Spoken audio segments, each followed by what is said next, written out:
set to start momentarily. In fact, the games have begun. Robert, take it away.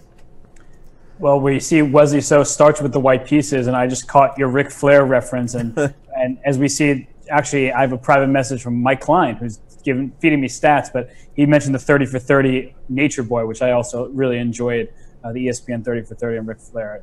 Woo! Yeah, that's right. The legendary Ric Flair. As I said, it was during the countdown. Sometimes I get so jazzed up, I get all the production done in advance, and then I have nothing to do but sit there and twiddle my thumbs or tweet. So that's, that's when I get my tweets on. But all right, we got a 𝙬𝙬𝙬𝙬. Something tells me between these two players, Robert, we are going to see mainline theory. I think Wesley, by nature, is somebody who is not afraid of challenging people in main lanes. He's also just one of the most well-prepared players on the planet, and I know he really wants to win this match.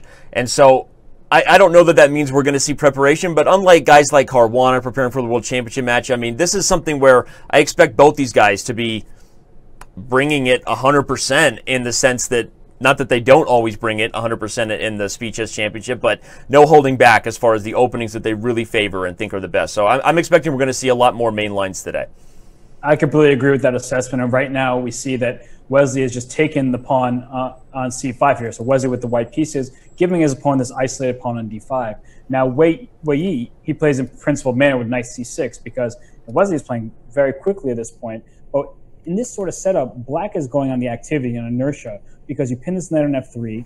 You can try to capture it at some point and play knight e5, but it's not that easy to regain this pawn on c5 in a very simple and straightforward manner, and especially with this move knight a4. That's why players take on c3 with the bishop sometimes, giving white the double pawns in the c-file, hoping to regain that pawn on c5. But in this line after knight a4, yes, black can play queen e7 to try to get that pawn, but as you'll see, that even once you regain that pawn, you're still going to have problems in your position. You'll be left with an isolated pawn on the d-file. You will have to give up the bishop, the dark sword bishop, to take this pawn. So for example, after queen e7, a3, bishop takes c5, I can even simply take on c5 back, play pawn to b4, play bishop to b2, and just, really challenge black's opening choices. Yep.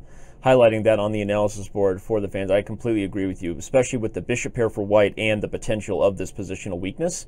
You just, you got to be thinking that white's going to be getting the better out of this opening, and we actually, looks like we've actually seen that line on the board here. No, we're still at the position with knight a4. Okay.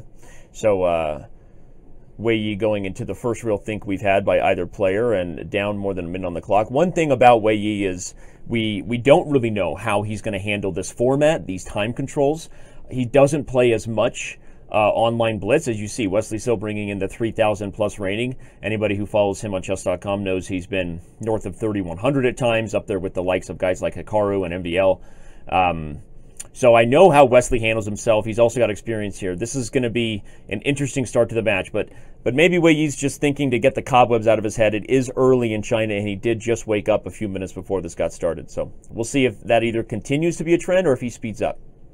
Yeah, and I think psychologically as well, he just came off a tough defeat in the tournament he's playing in China. And in fact, he's around, 3 hours after this. We should let the fans know that, because for those who don't appreciate what these players are doing, Wei Yi was super flexible with us, and he's playing the tournament leader in Danzhou in about 6 hours from now. So, but clearly he's got his priorities straight. You start the day off right with some Speed Chess Championship Wheaties. Yeah, and playing Wesley So is pretty good preparation. Playing him for hours because you may say this is Speed Chess, but at the same time you're playing very serious openings against a very serious opponent. And after this move knight to e4, which was just played, that's a very good way to go after this pawn on c5, because white can play a3 now, but now when bishop takes c5, it looks like you may have an in-between move with bishop takes e4, but the problem is that after pawn takes e4 back, the knight on f3 will be in trouble as well. So the bishop on c5 is left en prise, but the knight on f3 is going down at the same time, and that actually seems favorable for black. So you don't want to try to get greedy for white at this early stage of the game. Well, I think we're probably going to see exactly that line you're talking about. Wesley went into a bit of a think himself there. I expect Wei Yi to capture, and though I agree with you that I think this is a better version for him in the sense that after takes on c5, knight takes, probably Wesley has to save this bishop, might even just bring it back to e2 to unpin before playing b4, unlike the variation you showed where b4 came with a tempo on the queen. But it still feels like white will be the one playing for two results, right? White will maintain the bishop pair. You still have this isolated pawn on d5. So I guess I'm still still favoring white, and now Wesley comes up with an interesting, maybe even a creative way to try to win a piece, Robert. Is he hoping that after takes f3, is he going to take with the pawn? Try to dislodge the knight? He definitely would like to take with the pawn there, but there's some queen g5 check action going on where you go to h2, then I bishop d6 check. But if you go to h1, I just have something straightforward like queen h4, and queen h4 or queen h5, and all of a sudden h3 is hanging. So, okay, interesting. We're going to find out right now. Perhaps Wesley just takes with the queen and says, I was really just happy to get the bishop pair and not trying to win a piece. But something tells me maybe Wesley calculated something. He's pretty focused there. Remind everybody that, of course, the prize fund on the line today is $2,000 cash coming from the initial base from chess.com. Any and all of you following and subscribing and showing your support, all donations raised today go directly into the pockets of these players. And show them your love. If you see something you like, send us a message and we'll try to read it on air. All right. We're going to get a draw? Little I don't think so. Well, if you start going too hard for white here, for example, if you take this knight on e4, I have queen takes h3 check, and if you have king g1, I think I just go knight e5. Yeah, now who's on the attack? That looks like black is much better in that situation. But if you go king g2 for white, well, then you're saving the f2 pawn, you're saving h3, and it's definitely feasible we see some kind of queen g5, queen h4. Well, that's what I was thinking. If we're not going to do that, or we might be headed for perpetual, right? That's why I asked. But he goes for it. I think something tells me we have a queen sack to start this baby off. But just knight e5 here. And if you, I guess knight e5, you're going to try to sack with knight takes c5. But then I go knight g4, not even knight f3, knight g4. That way I get a take on g4 with check. That's a really, really great point, because this would not have been as good, everybody, after takes and takes. White might have an extra move now to try to get out of the perpetual, and 3 minor pieces will probably slowly outplay the queen. But a move like knight g4, as Robert said, would be a much, much different experience for white, because taking with check means black now has an extra move, maybe to attack the knight, do some other things to try to get the rook in the attack. So you got to be careful, even if you get a lot of material for the queen, when your king is the one open, right? Because that's exactly how the queen flexes her muscles if your king is under an attack. Yep. And the reason why I know these ideas is because I have played the Nimzo as black for a very long time. And I remember looking at these sort of positions years ago. You just kind of give up a piece if white gets greedy. Now play rook a d8, for example, and bring rook to d6, and you just go for check. Now queen g3 check first.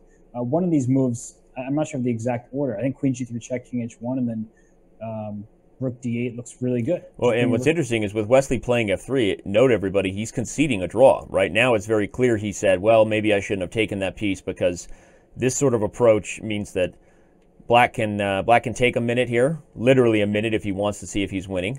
Even under time pressure, if he thinks he's winning, he'll go for it. If not, he'll settle on the draw and maybe say, I got on the board to start with a peaceful result. I'm a little more awake than I was an hour ago. No, Wei-Yi wants the whole thing. Shout out to Roman Chessman, who just came through with our first donation going into the pockets of Wei-Yi and Wesley. So thank you for that. Okay, f4. This is going to be... This is what I want. This is what I want today, Robert. Can you feel me through the miles between us in New York? Just imagine I'm feeling you right there. Like, in a good way, we're feeling each other. Well, I mean, I know you love sacrifices. That's definitely a Danny Wrench specialty. And you also love sacrificing your queen. That I remember, from a long time ago. Yeah, but who doesn't like sacrificing their queen, right?